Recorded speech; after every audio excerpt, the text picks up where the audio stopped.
Kita aja langsung kita yang namanya ini apa sih tuh? Selamat pagi Mas, Mbak, siapapun yang menonton video saya kali ini, senior-seniorku sekalian. Jadi kali ini rutinitas seperti biasa kita ke kebun cabai kita lagi untuk melakukan perawatan pada tanaman cabai. Jadi di sini cabai saya itu ada tiga petak. Ada 3 petak yang ini yang di dekat saya. Ini masih berusia sekitar 15 hari, kemudian yang di sebelah sana, mana sih? Nah, sebelah sana itu masih berusia 21 hari. Gitu. Jadi kali ini kita akan melakukan pruning atau potong pucuk. Sekaligus nanti saya jelaskan pruning dan potong pucuk yang baik dan benar itu seperti apa, supaya juga tidak merusak tanaman atau imunitas tanaman. Tapi alangkah lebih baiknya ya senior-seniorku, sebelum saya lanjut, untuk klik like, komen, dan subscribe di video saya. Jadi supaya tidak ketinggalan video-video terbaru saya dan supaya lebih mudah diingat saja. Kita aja langsung kita yang namanya ini apa sih tuh?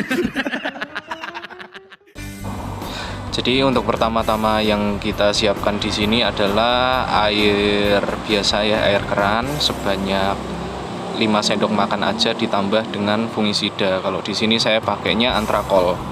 Nah, campuran antrakolnya ya kita kasih sedikit aja di sini. Nah, hanya seujung sendok saja.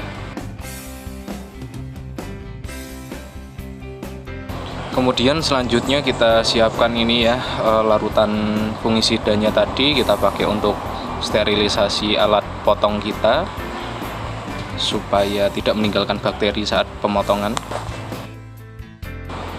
Di sini sudah saya siapkan tanaman cabai saya yang berusia 21 hari. Cuman ini udah agak besar ya. Sebenarnya ini sudah agak sedikit terlambat kalau kita mau melakukan pruning. Sebenarnya ini sudah terlalu besar. Nah, kalau saya pruning itu nggak usah terlalu dekat dengan pangkal, jadi cukup di ujung-ujung sini aja. Kita sisakan ya tergantung kondisi tanamannya, itu daunnya banyak atau enggak. Kalau daunnya banyak seperti ini, itu saya sisakan 7-8 daun. Setelahnya kita berikan larutan fungisida tadi di bekas potongannya. Karena bekas potongan atau luka pada tanaman itu sebenarnya jalur masuk utama untuk penyakit patogen atau jamur itu bisa masuk ke tanaman kita. Jadi kita langsung tutup dengan fungisida tipis-tipis saja. Oh ya, karena saya rasa ini tanaman sudah terlalu besar untuk dijadikan contoh, saya ambil tanaman yang lain aja. Karena ini di antara teman-temannya yang lain, dia yang paling tinggi sendiri dan besar sendiri. Jadi saya ambilkan saja, ini saya ambil lagi yang ukurannya lebih proporsional aja, toh juga di ujungnya itu ada serangan trips, jadi sekalian aja kita potong daun-daun yang sudah rusak seperti itu. Nah, bisa dilihat sendiri teman-teman. Nah, biasanya orang-orang itu kalau melakukan pruning atau potong pucuk biasanya dekat sekali dengan pangkal. Tapi kalau saya tidak seperti itu, meskipun teman-teman mau pakai cara yang seperti apa itu terserah teman-teman. Cuman kalau menurut saya penjelasannya gini, kenapa saya potongnya nggak terlalu banyak.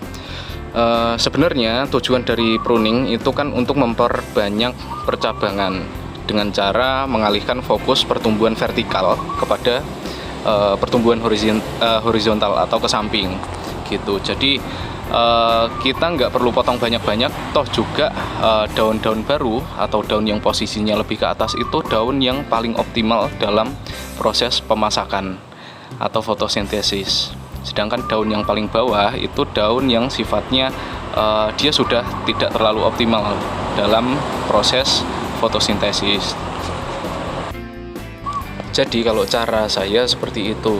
Jadi untuk pruning atau potong pucuk itu ya namanya potong pucuk ya pucuknya aja, nggak usah terlalu dekat dengan pangkal gitu, karena tanaman kita tetap butuh daun-daun muda yang berada di atas untuk proses fotosintesis supaya fotosintesisnya atau pemasakannya itu lebih optimal. Kalau kita potong terlalu banyak kasihan tanaman kita gitu, karena dia juga butuh makanan, dia juga butuh mengolah makanan dengan sinar matahari. Sedangkan daun-daun yang berada di bawah itu daun-daun yang sudah tidak optimal. Seperti itu. Mungkin cukup sekian yang bisa saya sampaikan ya, semoga bermanfaat. Sampai jumpa di video-video saya yang lain. Terima kasih.